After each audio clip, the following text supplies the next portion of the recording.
Today, we're going to make our pear and brie galette.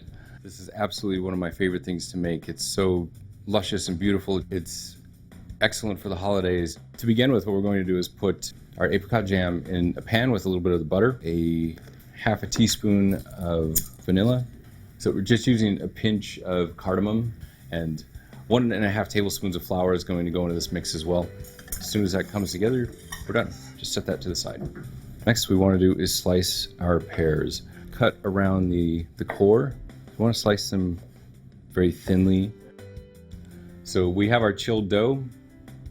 It's been chilling for a few hours, and I pulled it out about 15 minutes ago just to let it warm up just enough so that I can press into it pretty easily. The cheese that I chose for this is Dauphinois. It's a brie that's really kind of soft. You don't have to worry about what the brie looks like at this point. This is our bottom layer. It will be hidden under the pears. Just put it in at the bottom and put everything on top, and no one will ever know.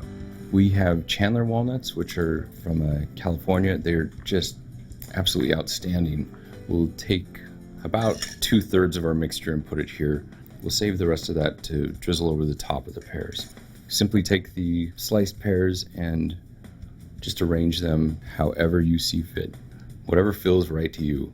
Just put them together pretty tightly, and all of those beautiful layers are just going to look gorgeous once we get this glazed and they cook down together. So at this point, just roll up the edges. This is going to get egg washed. The rest of our apricot jam mix.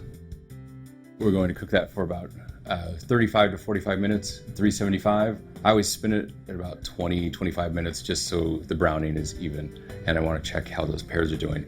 At that point, when it's golden, completely golden, we'll top it with a few of the toasted walnuts. Just give it another couple of minutes to let those get warm and toasty, and then pull it out, let it rest for a second, and then we'll top it with some more brie. There it is, finished with our toasted walnuts over the top. Beautiful.